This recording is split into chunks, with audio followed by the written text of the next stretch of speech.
Are you an indie podcast or content creator looking to reach a wider audience? Look no further. Introducing Podcastic, the ultimate podcast network designed exclusively for indie creators like you. At Podcastic, we believe in the power of unique voices and fresh perspectives. We're here to amplify your passion and creativity, connecting you with a growing community of engaged listeners who crave original content. Podcastic is more than just a platform. It's a support system built for indie podcasters, offering a range of resources to help you succeed. From tailored promotional campaigns to professional production assistance, we're here to help you shine. Our intuitive platform makes it easy for you to be seen and heard. We do all the heavy lifting for you. You just show up and create. Plus, with our advanced analytics, you'll gain valuable insights into your audience's preferences, allowing you to refine your content and grow your fan base. Ignite your passion, expand your reach, and thrive with podcasting. Visit our website at www.podcasticlife.com to get started. Podcastic, the home for indie podcasts and content creators. I pray that my love for you is bigger than what my parents have. So you must be my daughter's new friend? Candy, let me ask you a question. Oh, so this him? This the man that comforts you more than me? Mama, all men ain't like daddy. That's not fair! The content you're about to hear is a part of a paid programming segment. The views, opinions, and statements expressed belong solely to the sponsor and do not reflect those of Podcastic or its host. This segment is for informational and promotional purposes only and should not be considered as advice or endorsement. Listener discretion is advised. Rise and grind, morning show at 9:15 a.m. Monday through Friday, great conversation, guest appearances, 'cause you experience us on the cusp of blowing up. Wake up, wake up.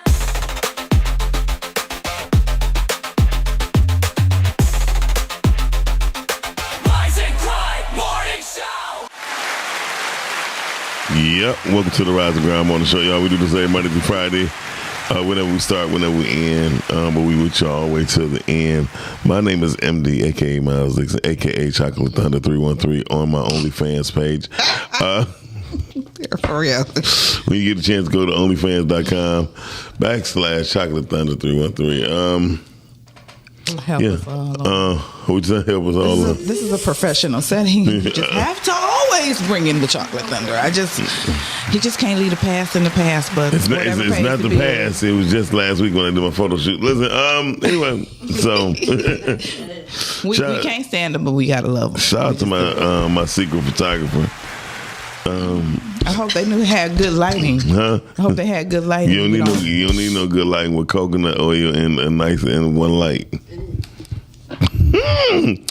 That's right. He don't give.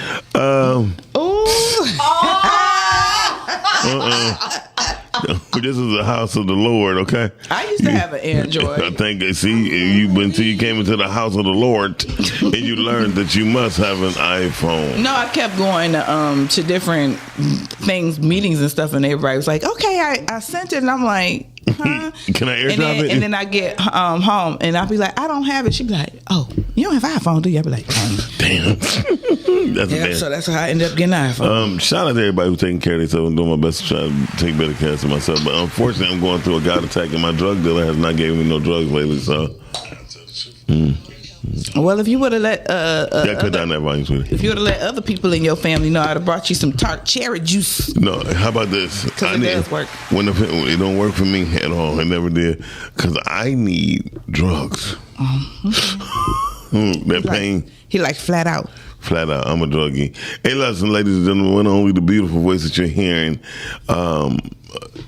She's an actress. She have many voices. She can sing, but unfortunately, she can't be with us. So Cam is here, y'all. He's always poking the funny.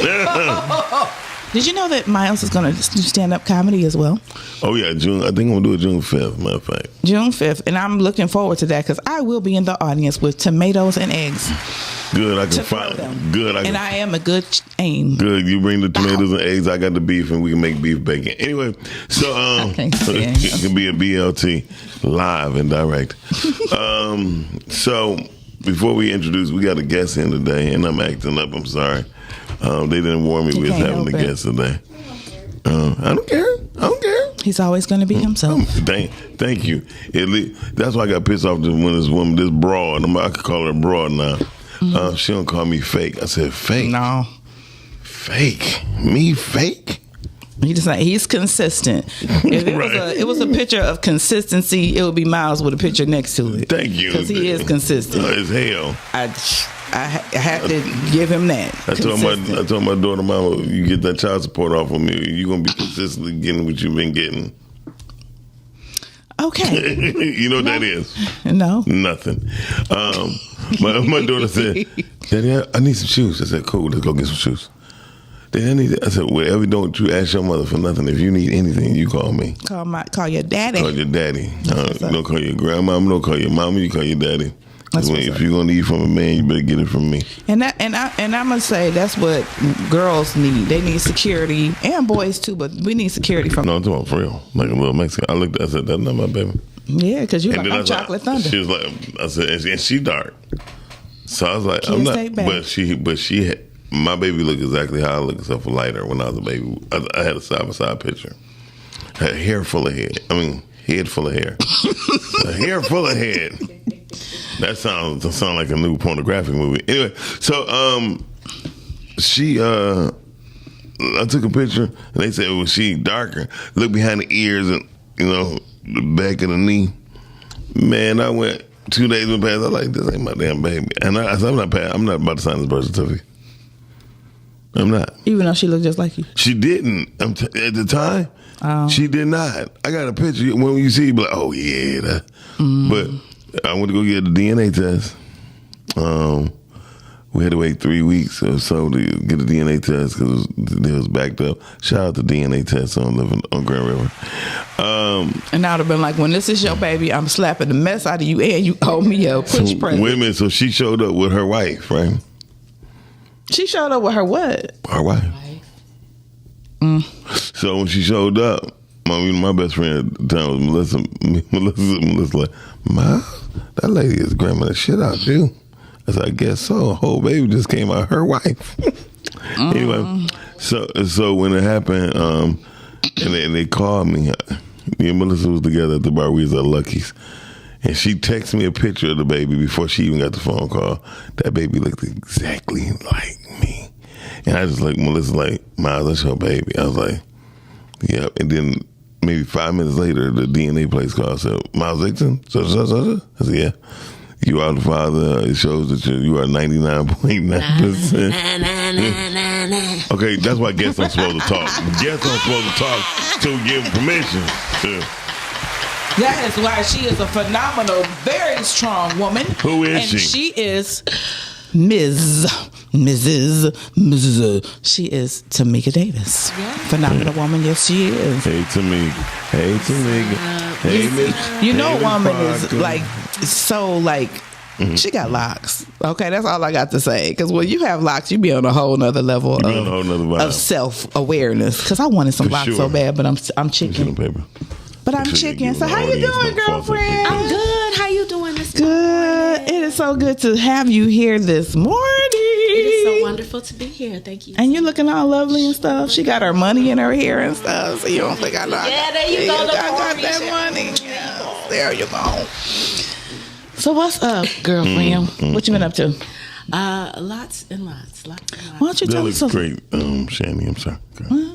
Why don't you tell us a little bit about yourself, Miss Davis? Well, yes, I normally go by Diamond D in my little media world. Okay. When I'm not teaching anthropology over at Wayne County Community College. Oh, you teach anthropology? I do. She's an educated sister. I used to teach anthropography too.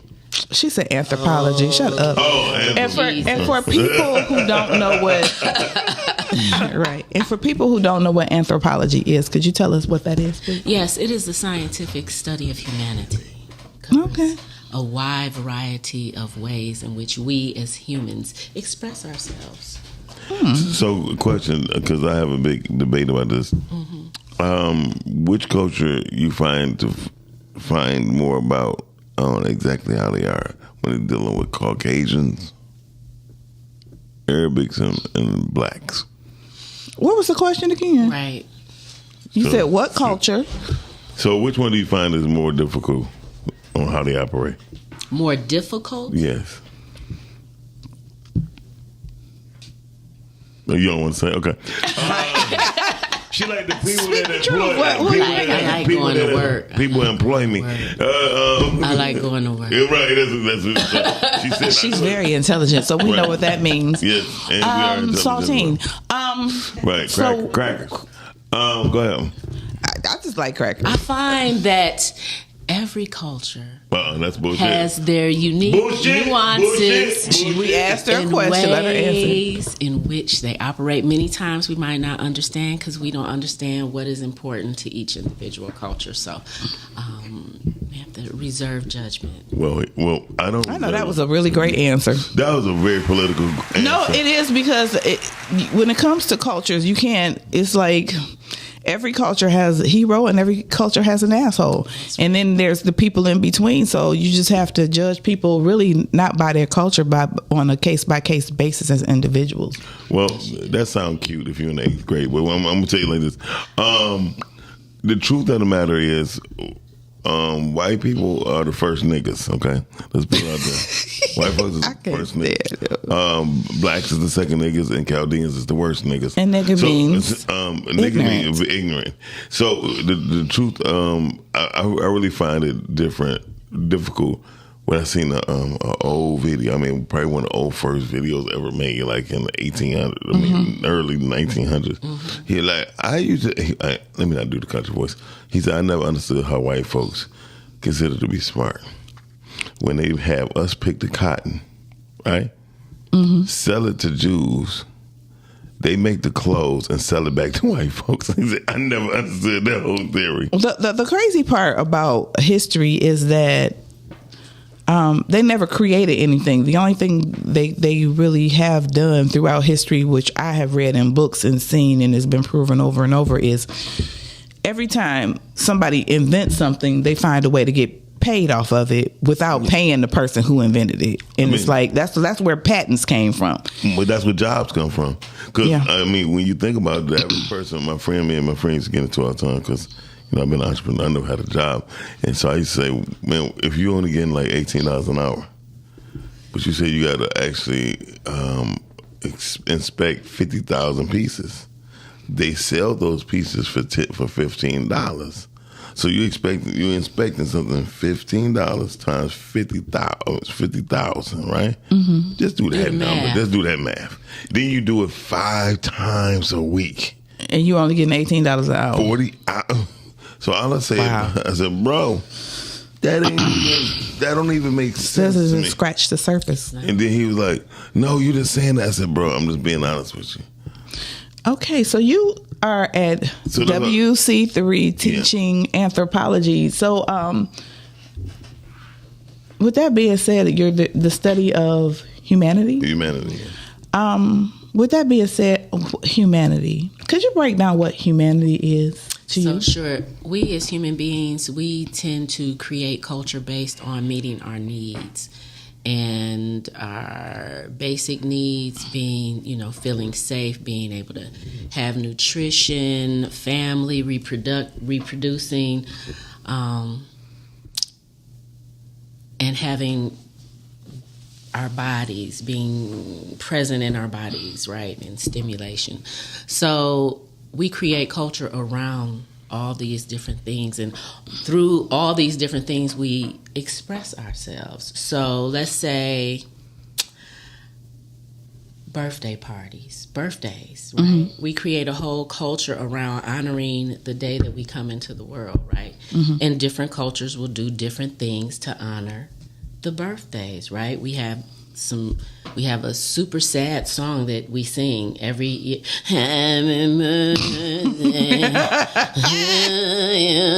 You know, it's a super sad, generally as culture, but as a subculture, African Americans, we tend to jizz it up some. Happy right. We tend to make to you. Oh. Hey. So we get live with it, right? And we create a different expression within the culture. Right? I like that. Why y'all talking like that? That's the way she talks. Really? Always has. How are you doing? I'm fantastic. I think he liked the way she talked. That's why he's saying something. Shut your ass up. Honey, if you could have saw what I saw, that little side eye, I was like, okay, Miles, keep your ass in your head. But back to what I was saying. Married woman. Huh? This is a married woman. To who? Oh. He said that. Girl, Dang, I clocked that T. How we doing? He real slick with it, y'all. Real slick. That was cool. He almost acting like Prince. You know what I'm saying? Under the pale moonlight. Right. Okay. So, like, do you have when you're teaching your classes? Do you have like a lot of diversity in your class? Are the people really embracing humanity and like taking it to another level of in-depthness as far as that goes? So it depends. So if I'm teaching in the city, sometimes I'm at the Northwest Campus or downtown at the district. There will be African American and a lot of Arab and Muslim students in those classes. But I also teach downriver in Taylor. There's lots of Caucasian? Yes, and you don't like that word, and Latinos, and there are also Muslim students down there. There are also African American students down there. So it's a plethora of there's quite cultures. A mix there. And then sometimes I'm in Canton, and Canton, like there's Indian and African. Girl, so you are the world. She is the teacher.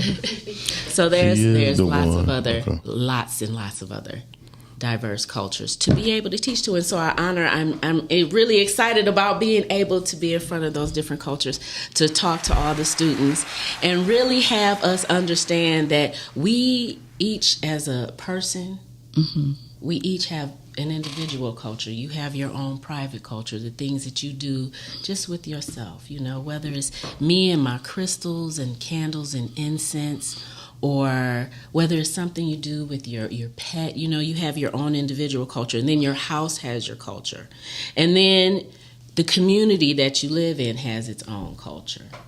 So it's levels to that. It is, and it's wonderful to get the kids to understand all these different aspects working together, so that anthropology doesn't appear to be a thing that is in a book on a shelf somewhere. So basically, you're just teaching people how to connect with themselves, connect with each other, and connect with the world, and teaching them that it all starts with you. Yes. Being human within, yes. Embracing your humanity, yes. Embracing your knowing, and being respectful of others' humanity and knowing as well. Girl, that's like the first day of my classes. That's what I ask the students about their humanity. What does humanity mean to you? What is your favorite aspect of your own personal humanity? Yes, we talk about that stuff, girl. Yes, that's where we start. That's where we start. But they do have I do have documentaries and opportunities for them to look at other cultures as well and explore what is outside of themselves. And they have an opportunity to actually create their own culture in my classroom. So we have fun. Okay. Yeah, we have a lot. I'm really excited about that, because that is a very interesting thing, and it's very powerful that you get to tap into the minds of these young people and open them up to understanding what the world is, and not to view things from a one-sided perspective. Yes. Because they are also learning to embrace and get new ideology on different cultures because of their classmates. That's right. I have a question. Yes. Do you believe blacks and whites have culture? Yes. Oh, do you? Yes. Okay. Well, how would It's just different. How would you identify Black culture or African American? So there are different aspects. So I can say like African American women go to college to actually get an education and to better themselves and bring that information back to the community, right? And that has always been our purpose of going to college. All cultures have not traditionally sent daughters to college for an education. Mm-hmm. I know what you're about to say. Than to get a husband, a good husband. And where else to shop for a good husband other than a university? I don't know. So what I would say is the reason I say I don't believe blacks in America and whites in America have culture. I believe we color based more so than culturally based. We do have culture. We do have culture. And then you as an individual, you can choose to be as ignorant as you want and be completely devoid of spirit and not cultivate your own culture. That's deep. Okay. That you don't want to cultivate your own culture. I heard Raven Simone, she says she doesn't identify as being an African American because she's an American. They give us the title African American, but yet we are born here. We have been here forever. So why are we African American and not just American? And why is it necessary for society to continuously keep the separation instead of us all letting us all be human? They gave us that title to patronize us, really. You ain't patronizing. Before we were Negroes. Yeah. No, before that we was Afro. No, before that was Afro-American. Yeah. Before we were already here. I mean, but you got to prove that. I can prove it because where's the damn Nina, the Pinta, the and all those boats? The boats don't exist because they didn't exist. I mean, that's neither here nor there in the sense that you still can't prove it because we wasn't here in 1400s. And that's the only thing this is why the Indians won against Custer. The Indians said the white man looked no further than their nose. So if they don't see you, they don't believe it's there. That's how they was up under the hill when they went down the hill and they surrounded them. So what I learned intellectually, I have learned that when you speak of culture, there have been many anthropologists, many ministers, many what's the people who dig underground? Archaeologists who stated that even though there's pyramids here, there's no the pyramids is not older than the ones that's in the continent of Akibalan, right? So when you look at that, you got to say to yourself, I call it jail culture, right? Jail culture, jail history culture. They will place everything in America to try to fight their battles and win in court, right? And they lose every time. And they lose because you have no proof, right? So when you don't have no proof, it's hard to stand on that shit, right? Right. So we could say, yeah, black people was here before, but where's the proof? Well, throughout history also with the continents and different things, they did say in history that there was a passage where people could actually walk across before the plains separated. Because if you look at the map, you can tell the way that it's broken apart, that at one point in time it was all one big piece. But you're talking about 600, again, we're talking about 600,000 years ago. So they say. So we weren't here, so we won't know when it broke apart. Well, we could tell the one thing they could tell is by the edges and the distortion. The incrustations. Yeah, the distortions that's in the crevice of the oceans. Do you know there are pyramids in the Grand Canyon? Yes. Yes. And do you know that there are places that you just freaking can't go? Yeah. Yeah, so how will we ever really get everything full circle because they keep us limited in what they choose to expose to us, but we that's keep why ourselves limited. That's why they wanted to get rid of TikTok, because they started telling everything. They don't want to tell us nothing, and they started opening up the world and telling us about Antarctica and how, like in Michigan now, they're finding pyramids underwater, and it's been a lot of different places around the world where they flood things to hide things. But we don't want to search neither. Well, they're in books. Books. Books. Read. Books. Read. Again, Books. I agree, but that's my point. We don't go look for another. Books. I do. See, but No, I'm just saying. I know. I'm sorry. but the whole we thing are is, the world. we are slow when it comes to that type of stuff because we don't care. We just care about money in most cases. It's a distraction. People, we've been distracted to not care and not learn about the lizard people or the broken incrustation. Oh, I know the lizard people. They right there on Telegraph. Hey, My God. Let's go to the topic of the day. Okay, well, the topic of the day is... Tell us, Shannon. I'm not going where I'm not invited. I'm not going where I'm not invited. Okay, before we delve into this topic, we're just going to say... What are you doing, Miss Davis? What? He paying real close attention to Miss Davis. I tell you. Man, I wasn't paying attention to Miss Davis. You ain't see what Miss Davis was doing. I did. I saw at the corner of my eye, but I wasn't paying that much attention. But you were. But okay. But back to what I was saying. The topic of the day is I'm not going where I'm not invited. Okay, right. We're going to break down what is an invitation. An invitation is when somebody gives you a piece of paper, or an email, or something about an event that's happening. So when an event happens, the proper way to invite somebody to an event is the name of the event, the date of the event, the time of the event, and of course the location of the event.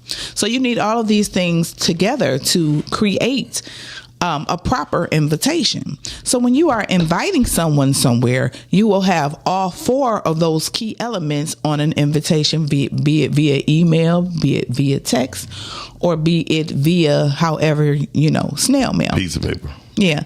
So with that being said, we live in a society now where people will just pop up and say, oh, you can come here, you can come there, or what have you. But you saying it is totally different than me being formally invited.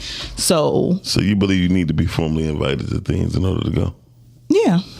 No. When I look at it depends on the event, but yeah, when I look at this, I remember what Minister Farrakhan said. We should not be invited and welcome is the same thing to me. When you're not, Minister Farrakhan said years ago. Hold on, before you say that, what is the difference between being invited and welcomed? Because there's no difference. It's just no difference. But if you are invited somewhere, you have all the information. So hear me out. When you have a business and your doors is open, you are welcoming people in. Mm-hmm. You don't need no invite per se. So, but if the doors are open, like back in the day, hell, the doors would say no niggers allowed. That's not welcoming, and it's damn sure not an invite. They're relatively the same. However, they'll say, well, the niggas got to go to the back, right? Mm-hmm. So you have a nigger entrance, and then but you're still not welcome, right? You're tolerated. You tolerated for a specific point. Yeah, but people who I'm not going. First of all, I'm not going nowhere.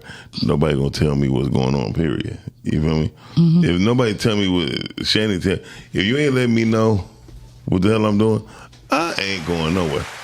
And also, but that's what I'm saying. If somebody has to let you know, and they have to let you know what's going on. They have to let you know that where things are. They have to let you know. It's a plethora of things that you have to let people know to let them know that they're welcome. Well, Mama Shu is one of those people in my life. She say, Miles, anything with my name on it, you're welcome. You are invited. Nice. And so that's a blessing. But when people sometimes want to get a formal important to feel important, a formal invite to feel important. And a lot of times if people say this for my family and friends, mm-hmm. and your ass ain't show up because I ain't call you, you just feel like I get a lot of times, well, you ain't call me and invite me yourself, so I'm not coming. If you don't get your punk ass down here at 8 o'clock, Yeah, but I'm quite sure if in that instance, though, they know where it is. But if you don't know where something is, you can't go somewhere where you don't know where it is. Nowadays, everybody know what it should be. Not necessarily. Yeah. Shanny will find out with any event going on there. Trust me. Listen, I will find out. Listen, if Cam having a party, right? Somebody said, hey, you mind you going to Cam party? I'm like, shit, where is it? I don't know. I would go on Facebook and find it. Okay, Ford Auditorium. Okay, but what if you go on Facebook and it's not there? It's there. But it's not. Everything is not always there. I'll call Nicole. People give excuses, man. Let me tell you something. I'm 53 years old. I lived through 52 summers in Detroit, Michigan. 52. People I think it's a little bit more. But shut the hell up. No, I'm 53. I'm 53 years old. People give excuses all the time. I can't live by an excuse. Mm-hmm. Like an excuse ain't nothing but a lie told for the truth and called a reason. You thought you ate anyway. I did. So no, but seriously, it's just like when you watch a vampire movie. The vampires can't come in unless they're invited in. You have to tell them can I come in, and they'll say, can I come in? And they're like, what you asking me for? Because they need to be invited in. Right. So if you are inviting somebody, now it's a difference when you're at the door and you're asking to come in. But if I want you to be somewhere and I invite you, I'm going to give you all the details. If I don't give you all the details, I don't want you there. That's not true. Sometimes people understand like this. And I'm just going to say from my perspective. Your perspective. I know people who know a lot of people. Mm-hmm. I might not be at the top of their list when they thought of a particular thing. Mm-hmm. And so, but somebody like, damn it, okay, Shandy come, hey, did you ask Miles? Did you tell Miles? They might ask her, Shandy, did you tell Miles? Right. And she be like, I mentioned it, yeah. Right. But do you know where it's at? Right. And it'd be a different story. Some people, a lot of times, like I don't got time to keep thinking about people. I don't. Mm-hmm. I be like, I put on Facebook, look, I'm here. You know what I mean? That's it. Because I don't got time. If it's Facebook, I generally think that's kind of open, right? I mean, if you put it on Facebook, that's public. I mean, everything is public now. Majority of the cases, when people talk about, I'm having a private event and not show up, they be like, okay, let them in. You know what I mean? I be like, I hate invites.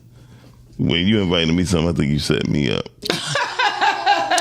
I like invites. I mean, people like invites. That means you've been selected. Specific. Exactly. Yeah. That means I would like your energy in the space. In my presence. Right. Yes.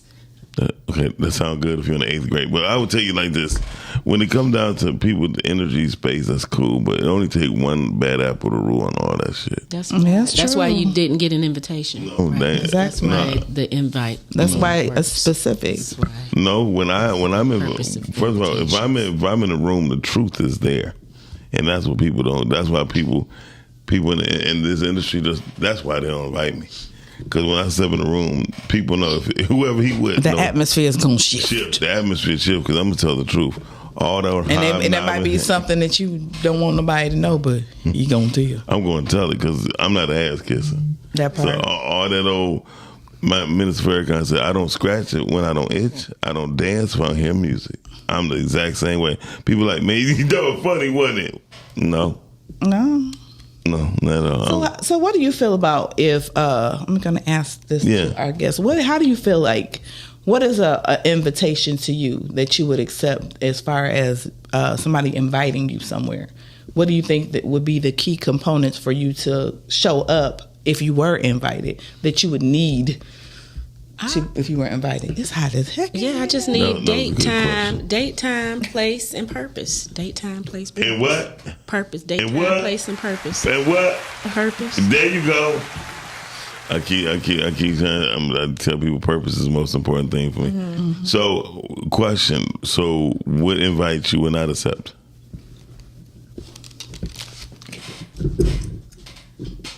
Certain booty calls. That ain't what I said.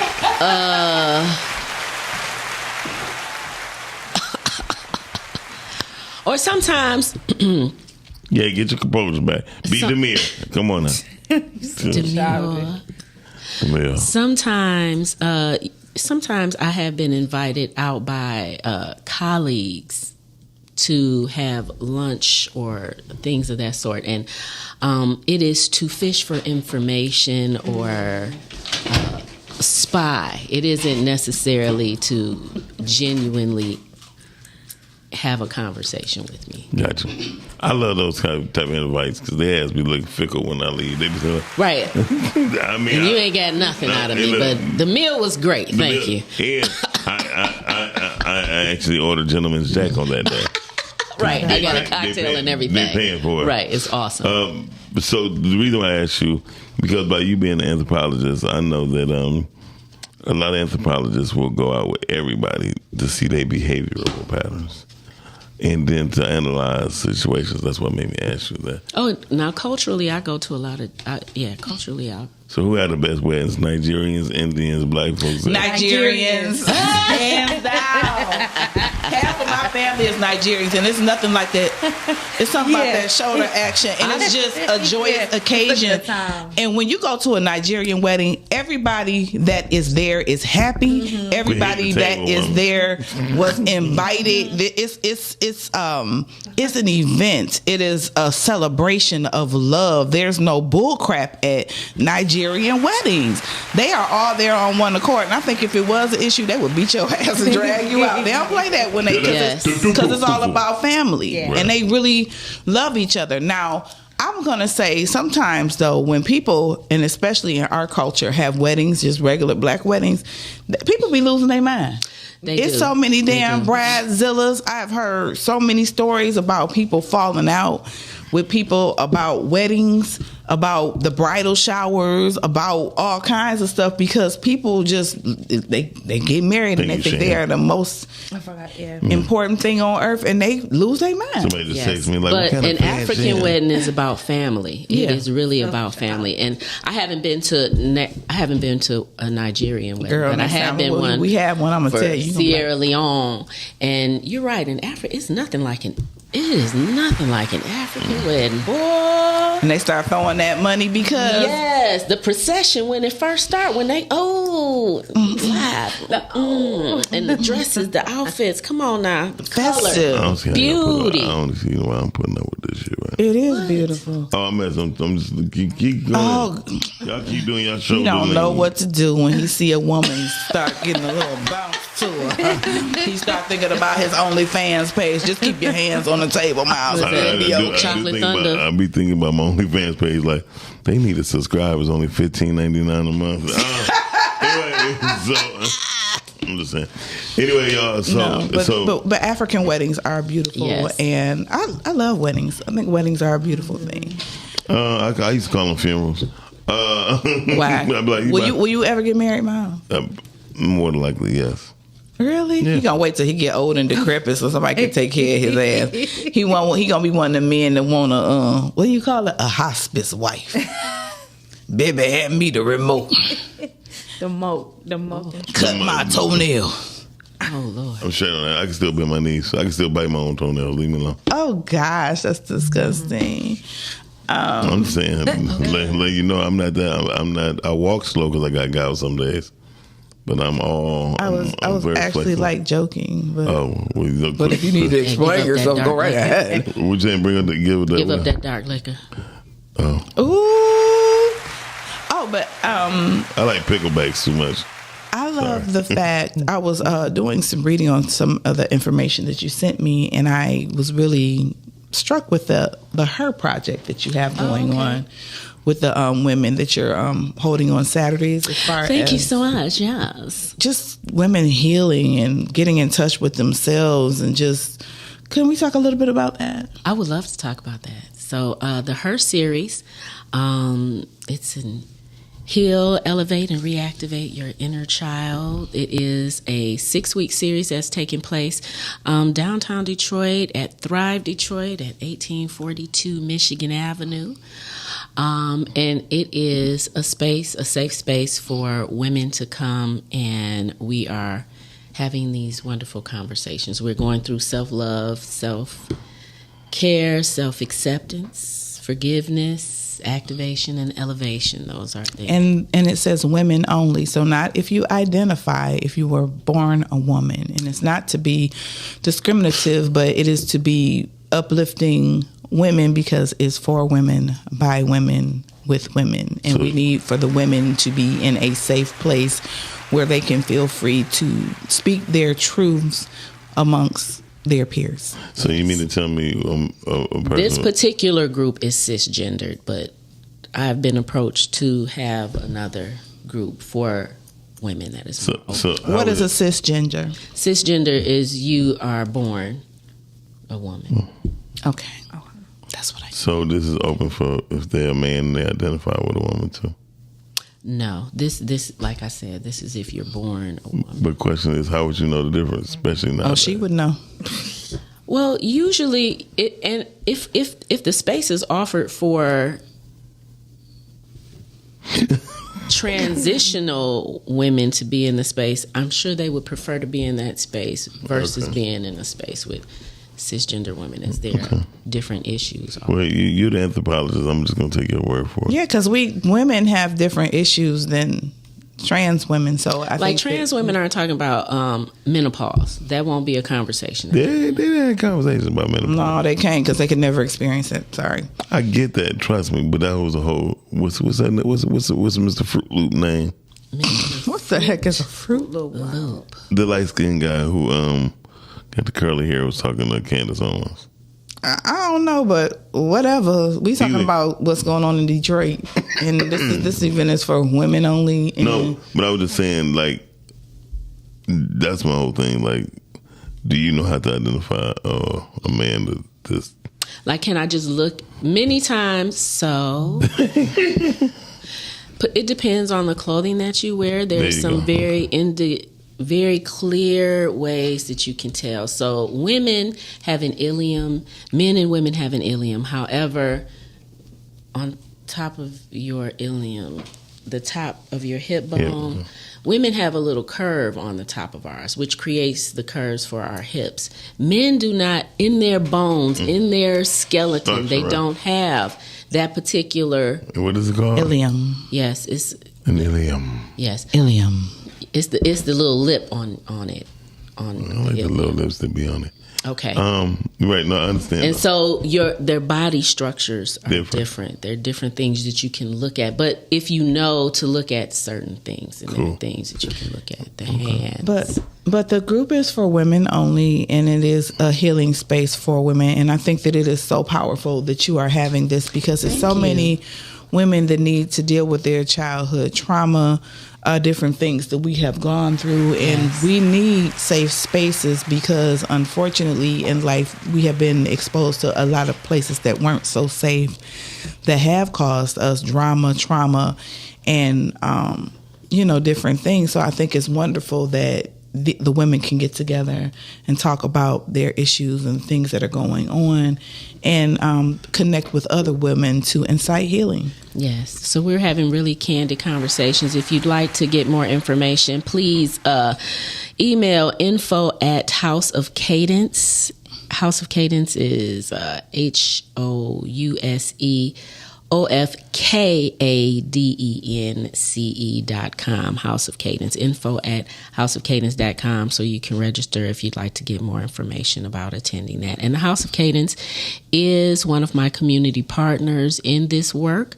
They deal with domestic violence, women who are transitioning out of a situation and looking to get themselves settled into a new situation with resources and support. I think that's wonderful. And you also got an event coming up.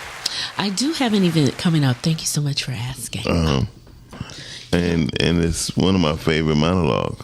Oh, really? Yes. All right. Let me see. Can I see? Yeah. Do it like that. That is actually where I met Miss Tamika. We were doing the vagina monologues for Sean P. Yes. 6 years ago. Yes, it has been a minute. So the vagina monologues, I'm a divorcee, so the vagina monologues work to be a wonderful healing tool for me. She's like, the hell with him. Power to the P. I'm going to let my vagina talk. Come on now. Power to the P. Come on now. Right. Or the V. And so I decided to do it myself 1 year. The ladies that were involved, they really wanted to keep it going.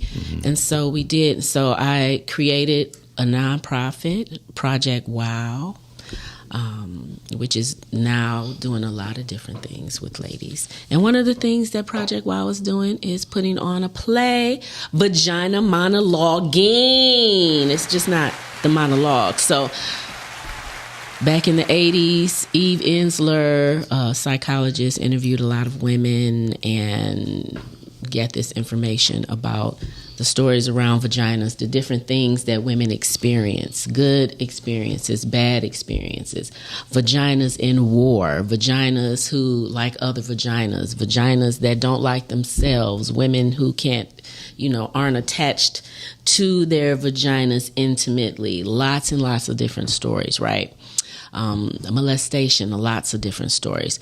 So I thought that this was a brilliant experience to have, and I have invited women to come into the space and write stories that they would like to release about their own vaginas.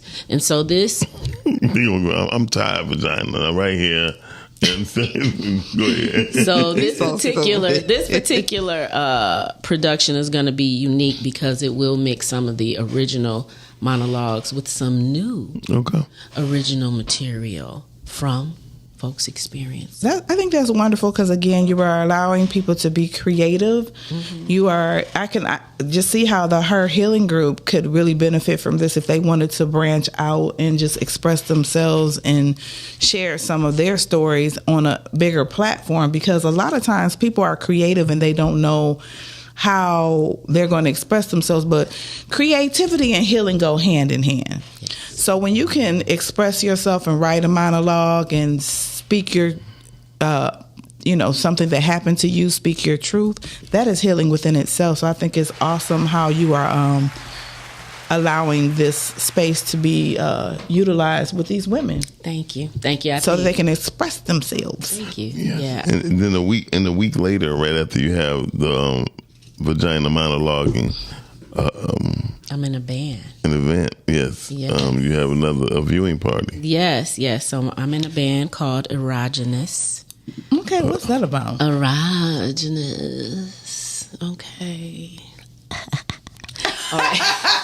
Damn. Okay. Yeah. So Erogenous is a band, me and my partner Tim Ellerby, DJ Show. We have a group. We putting on our third album. We're working on our third album. Our first album, I'd like to call it an erotic audio experience. And then now we're into house music. Okay.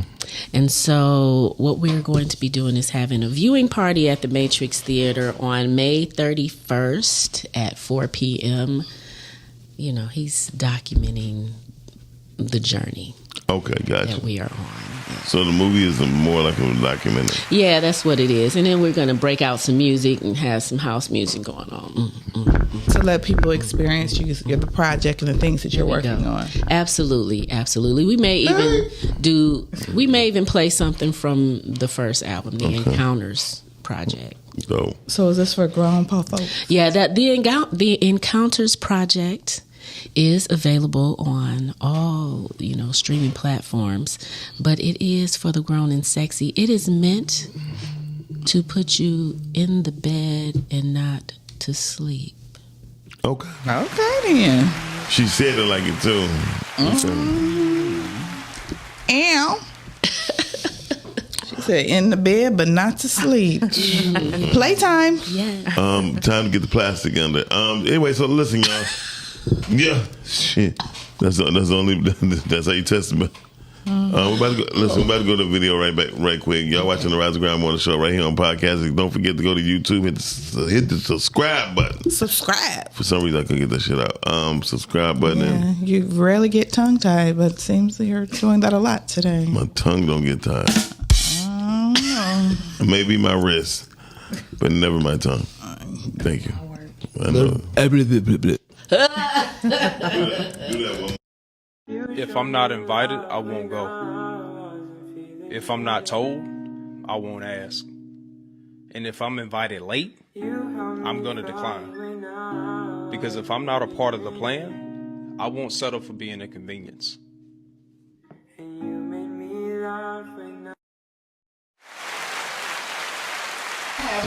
To snap to that, because what he said was very powerful. He said, if I'm not invited, I'm not going to go.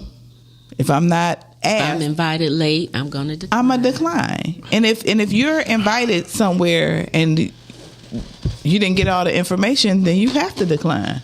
Well, here this is what I'm going to call bullshit. Call bullshit. We jump up and go to the strangest of places at the damnedest of times. If someone is doing something, they call you like, you know what, and they honest with you. Miles, you know what, I completely forgot you was into what we doing, bro. Why don't you come on down? But they're reaching out to you. Yeah, I would accept that. That's what that was about. Somebody reaching. That's what the whole video was about. But sometimes when I think the way we wouldn't know exactly what he's saying because we can't talk to him personally. But sometimes when people wait to we're not gonna go to the camera. No, that's some answers bullshit. Like I said, I'm talking about, let's go from the perspective of what you said and what he said. That's what I was going off of. Okay, I'm being quiet. Go ahead. No, you have to be quiet. You're a light skinned one, so you could talk. You have more freedom than me. I'll show you my black ass. Keep on. So no, seriously. So no, that's probably what he wants. I have a buddy named Dice Clark. Mm-hmm. He wanted for his birthday. I think it was April 13th. He didn't text me till 9:00 that night. Right? He said, Miles, I'm not gonna lie, you be so busy, bro. I didn't even want to send it to you. And when I woke up, I'm like, I'ma go. 8:30 came and went. I'm like, I'm not going. 9:15, God said go. I went, and because God said, and it gave me a message. The message of my birthday. It might. So the way you frown, the way you passing gum, like it passes to him. I was being considerate because I was about to chew some gum, so I was giving everybody else gum. It's called manners. Okay, I didn't think you had none. So, however, when I went that Sunday, I learned something that was related and coagulated with my mentor. Mm-hmm. We are winning with less, and when you have the ability to win with less, you're a different individual. Explain, please. Most people have everything. They walk in, they got glass doors, tables, all this new shit, $20,000, $30,000 worth of equipment. And then this equipment costs $5,000. And we winning. They struggling to get people to listen to them. And we definitely have people listen to us. Matter of fact, we got people listen to us now. So, hey, give us a call, 810-560-0658. Don't forget, I think also, people put so much value on value that they don't put value in quality or quantity. And when I say that, I spent $50,000 on da-da-da-da-da. You may have spent $50,000 on it, but that don't mean you know how to use the equipment. And that don't mean like you can make stuff sound like something just because the equipment costs a lot of money. You need gifts and you need to know how to work it. Or that you're going to have content worthy of anybody's goddamn time. Say that one more time. My bad. That was an inner thought that just popped out. Intrusive inner thought. We like it. See, I like to see, that's the type of shit I like to hear. Say it again. Or that you have content worth anybody's goddamn time. That's true. I'm with that. A lot of times, people be wanting to get on the news and all that, right? First, you got to be newsworthy. Because if you're not, you wasting the news people time. Because people, we live in a society now where people are truly lovers of themselves and they think more highly of themselves than they really are. You get on the news. Oh, that's the damn truth. Respectfully. And you're saying this, that, and the third, and nobody even know. You don't even have 5 friends who know who you are, but yet and still you expect the whole world to want to hear about you and know about you when you do nothing in your life, nothing in your community. Everything that you've done is in your head and you really haven't done anything. But you want to be recognized. You want to be seen. It's amazing to me how people, I remember years ago, it's a term called fame and fortune. I'd rather have a fortune than fame. I don't have to ever be seen, but let me operate in my gift and leave this world empty and not full because I have put all my stuff on the table and I have affected lives and not just I create something and think that I remember when I was taking a writing class, they said, when you write something, I was taking it with Melissa, actually. That chewing though, Cam. That chewing. I'm trying to chew with these braces and it's hard. I'm trying to maneuver it so I don't get stuck. I probably need to take it out. That's why. But hold on. I can't chew the gum. I tried. But and she used to say, when you do a project, don't get married to it. Write it, let it out, and then when you are shopping or somebody will pick up your project, they might change some things. They might say, oh, we're going to tweak it or whatever. Say, for instance, it gets picked up by Netflix or a major network. You have other writers that are going to come in and they might take over your work and they might rewrite your stuff. But so many people have this idea in their mind that they are such great writers that they don't want to go through that process. Right. And they're like, well, I wrote it and ain't nobody going to change my stuff because what I wrote is this. You have to be open-minded. You can write a beautiful masterpiece and nobody ever hear it. Right. But you can write a beautiful masterpiece and somebody else come along and enhance your masterpiece because now they know how to market your masterpiece. Right. They know how to make it better. We have to get out of the mindset that we have it all together, that we have it all figured out, and I can do this all on my own. You need other people. You need a network. You need to be open. You need to be able to release your work. Like you look at Issa Rae and all the great writers that have their work out there now. I'm quite sure that they had to get some rewrites, or people had to come in and say, hold on, this is a little, you might need to want to rework this. Their name is still on the work, but you don't know what's going on behind the scenes to make it get to the level of where it needed to be to be brought to us. So you don't know those parts. So we need to stop being so close-minded, be more open-minded, and accept help. Because that may be the reason for somebody out there that's listening that you haven't gone to the next level, because you won't release things. You won't let things go, and you won't let people help you because you're prideful. And I'm gonna take a sip out of my Stanley cup because my throat is screeching. Okay. All right. Well, that was a good word from our one and only Cam. You got to ask for help. That's why I went to see Centers. The credits was 5 million pages long. It was 5 million pages long. And I say that to say you need all these people, all these perspectives to make things work. You need a team. And God forbid your team cannot consist of 5 people who wrote the movie, saw the movie, screened the movie, and then when you put the movie out, you got all these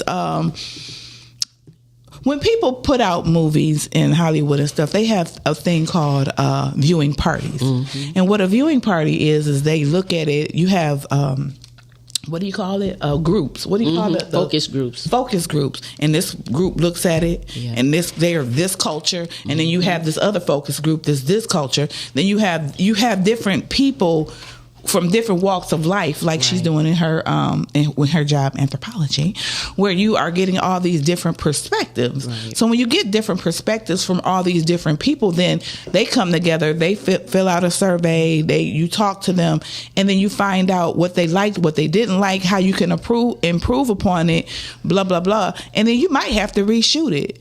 A lot of times when you're watching these movies on Netflix and these major networks, they have been reshot maybe once or twice until it got to the quality of work that it needed to be in order for it to be on that platform. Right. So we have to get our own focus groups moving forward, and not your friends that wrote the movie, your cousins. Because you go to these premieres that everybody want to watch. Oh my gosh, okay. Okay, Pookie, he may have done a great job in your eyes, but, you got to get a new set of eyes to see what's going on so that you can make sure that your work is the beautiful piece of work that you want it to be. You got to let work evolve sometimes. Yes. I totally agree. There's a saying that if you want to go fast, go by yourself. If you want to go far, go as a group. Go. Hey, y'all already know what time it is. We're going to the 10:30 hour. It's time to go to commercial break. We'll be right back, y'all, watching the Rise and Grind Morning Show right here on podcasting. That was, I don't know, she had Tourette's. Go to YouTube, subscribe. Yeah, and it's Rise and Grind Morning Show. All one word, all lowercase. Subscribe, hit that button. We'll be right back.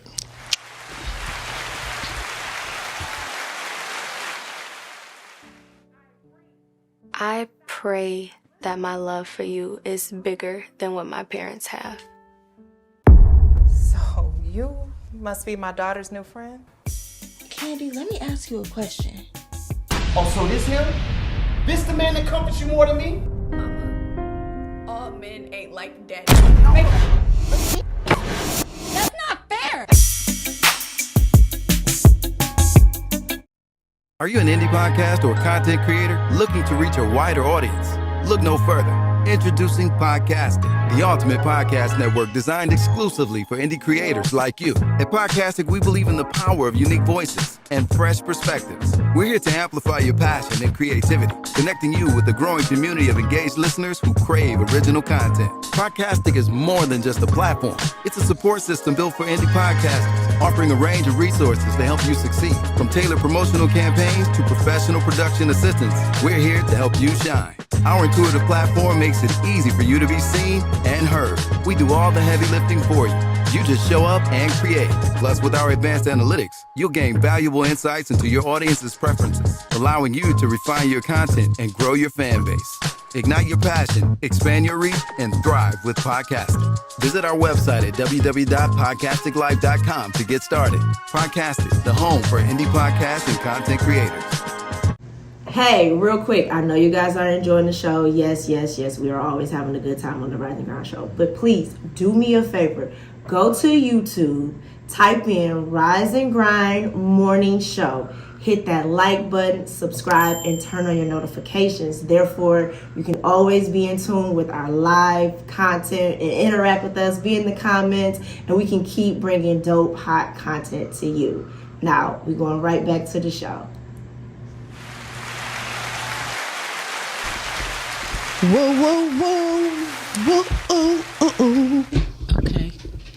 I'm really excited about this Erroneous, the movie, the viewing party. So are you singing now? I mean, she in a group. She got the dreads going on. She got the whole vibe going on. I'm like, okay, girl, you're doing a daggone thing. So what's up with that? All right. So Erogenous is our band. Me and my bandmate. I met him doing my podcast that I used to do on blank, blank, blank. You say it. Oh, okay. There's no hating over here. Oh, okay.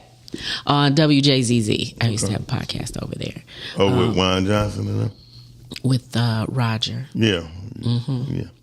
Yeah, so he came on to the show because he was writing a book, and I read something from the book and was like, you should put this on audio and do something with this. You should give it some motion. And he was like, yeah, we'll do it. And then the motherfucker never called. And then I was like, hey, I called him up and was like, hey, let's get it going on. What's going on? He was like, sure. So we started that. And next thing you know, I wanted to add something, and he let me add it, and we put some music to it. And next thing you know, we had the whole project done. It was like, well, why don't we just release it as an erotic audio experience? And so if you listen to the Encounters Project, it is stories and then music and story and music and both. Yes. And so it's a listening experience, to say the least, is what I'm going to say. So basically you met somebody, you got creative with it, and then y'all handled the business. Yes. Made something. Yes. And then it just evolved. The next one is house music. I'm a lover of house music. He loves house music, and house music allows for a lot of room to play, uplifted energy. It feels good. Well, you know, Miles, he's still into music. All right, Miles. Yeah, so he might be somebody who need to kick it with a little bit after the show. House and bass music. Okay, well, let's go. Mm-hmm. I'll let you hear some stuff when you leave. Okay. All right. I do have a question about being an anthropologist. Me and my friend, who are anthropologists. I can't hear you. You can't hear me? Now we can. Now we can. When you put your mouth up to the microphone, I could. Okay. Go there. So my friends as anthropologists, they always say, they even let me look at stuff because I look at it from a different perspective. Mm-hmm.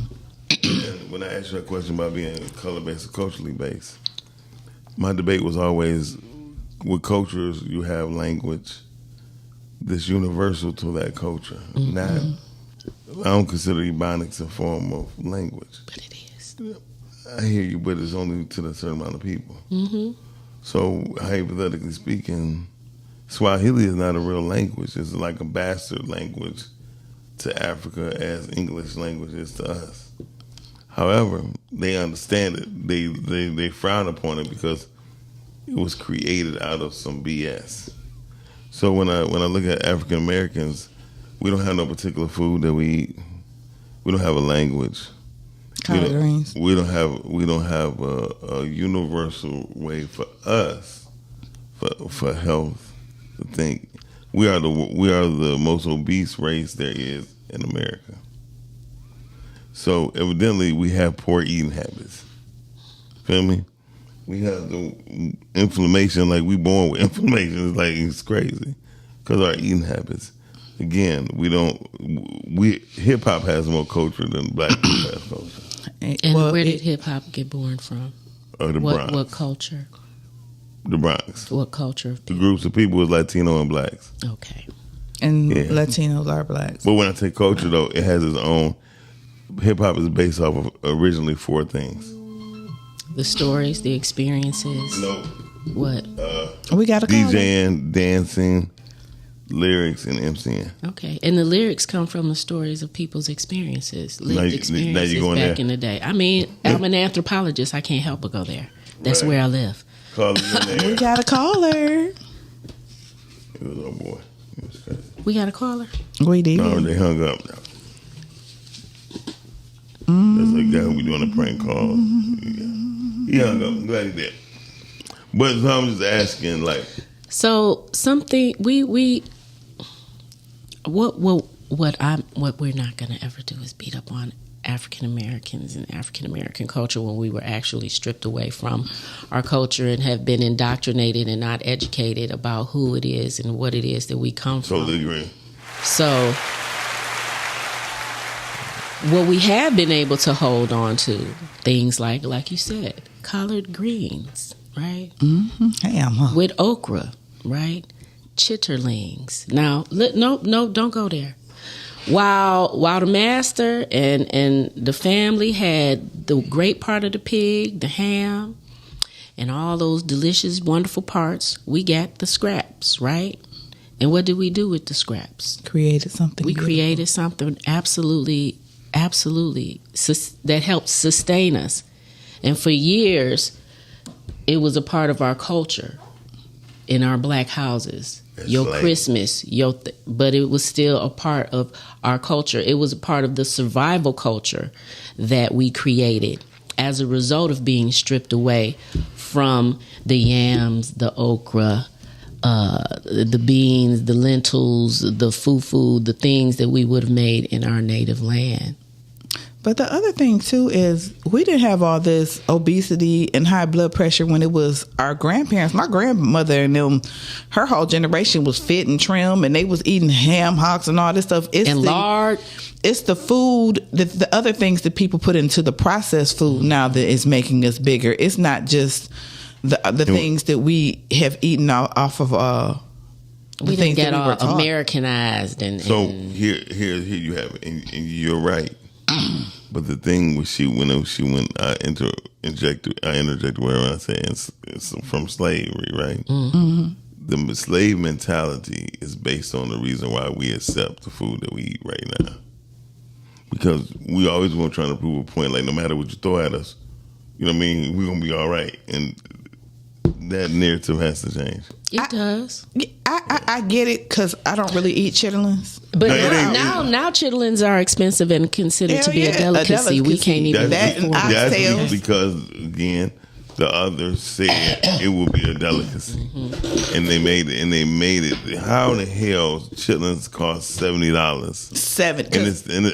Because we eat them. That's why. Thank you. And they know we're going to buy it. Our pride won't even let us not buy them.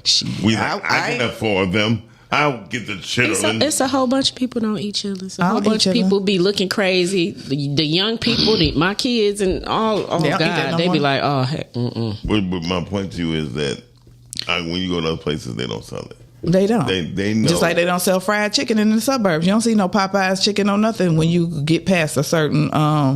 They don't sell that type of food out there. They didn't know. What they don't do is advertise high in the air. I used to live in Novi. They did not have no fried nothing. They had restaurants. They did not have like. They had like McDonald's and stuff like that, but they didn't have fried chicken places. They got a Popeyes out there. Where? Because I used to live out there and I ain't never seen on Berg. It's trust me, Google it. I promise you it's one on Berg. Berg, you know why? Yes. Berg and what? I don't know. I can't think, but I know it's on Berg. Guarantee you. I've never seen it. But you name one suburb when it's 1,000 of them around us. I'm just trying. I mean, you got West Bloomfield. That ain't one in West Bloomfield.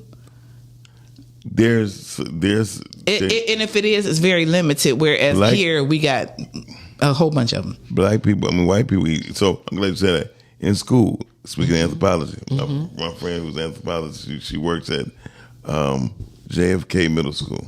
Okay. My daughter, her class was calling her a monkey and saying all you want to do is eat chicken and watermelon, right? So anybody know I'm the type of parent.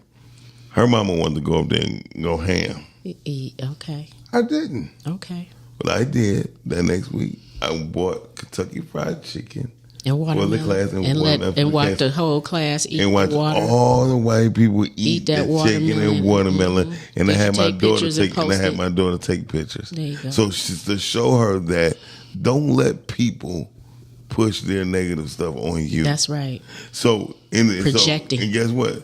When I had to, I talked to the manager at Kentucky Fried Chicken on Masonic and 12 Mile, Masonic and whatever that street is, or around 12 Mile area. Mm-hmm. And he said, "Man, that's a good. I said, I gotta go teach these children a lesson."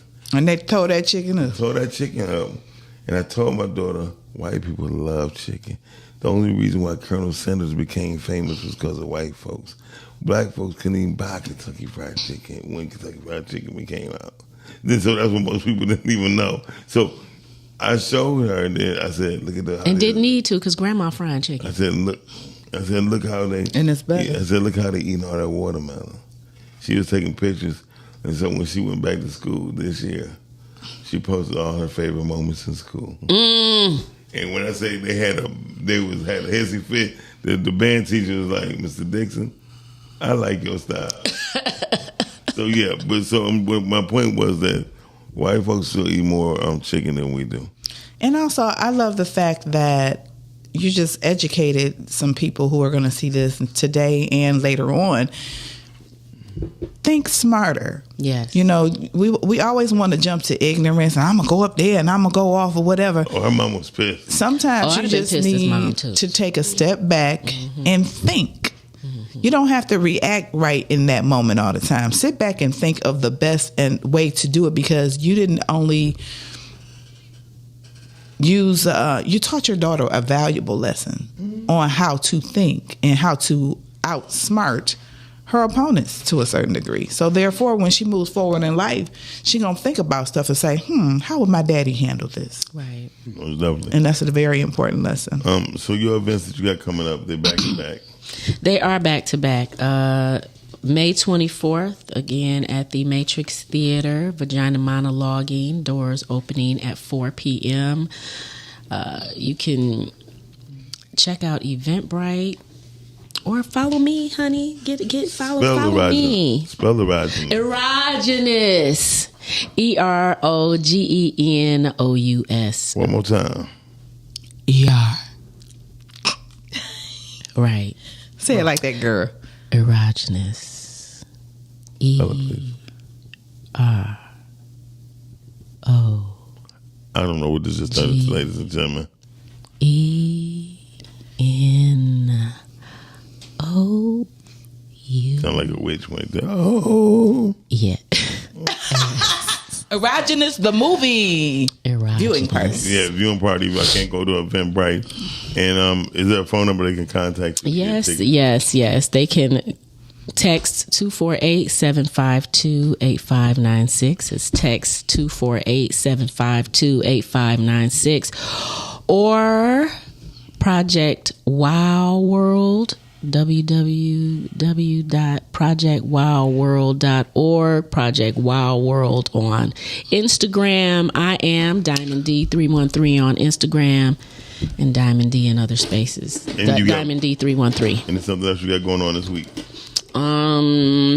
Yes, we're going to have another Her series. We'll be meeting on Michigan Avenue this Saturday at 1 p.m. Mm-hmm.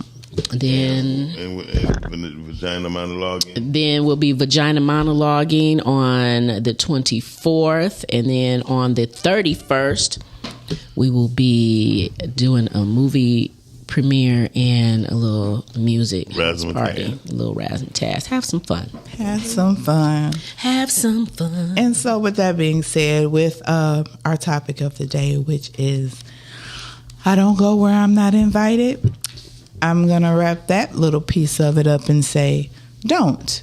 If someone wants you to know where they are and you are truly invited, they will give you a time, a date, and a place. They will text you, they will call you, and they will let you know.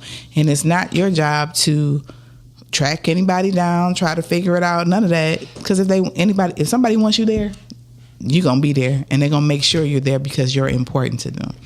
So with that being said, don't go where you're not invited. If you're not invited, don't worry about it. Keep it moving because it's not that deep. We can live, love, laugh, and don't go places and still love people and still be cool with them. And we can live, love, laugh, and go places in the same. It doesn't matter.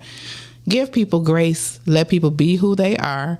And do what you feel. If you don't want to go, don't go. If you want to go, go. And you may be invited, but uninvited, whatever. But do what you feel is the best situation for you. And for people who invite people who don't show up, give people grace because you don't ever know what they're going through. Right. You don't know what happened that day. You don't know what. And stop thinking that your life and the things that you have going on supersede other people's lives and the things that they have going on, because that's not true. You got to let people be people and give people the freedom and the grace to love them and let them be who they are and handle their life situations. Yes, that's such a good piece right there. Not taking things personal. Mm-hmm. Give people grace. Give yourself grace. Yes, that helps things. Helps that stress be reduced so much in operating and moving on with your life. Yes. And so with that being said, I just want to thank Tamika Davis for coming here and sharing with us about her WOW project. Her project that is healing women across the country, and also the Vagina Monologues, which is giving women a voice to express themselves creatively while healing at the same time. So thank you, Tamika, for coming on today and sharing with us different things about your profession of anthropology and just being a cool sister girl. Thank you. Coming in here with me and Miles Dixon here on the Rise and Grind show. And until next time, everybody, peace out, and remember, rise and grind. Yes. Rise and grind. Morning show at 9:15 a.m. Monday through Friday. Great conversation, guest appearances.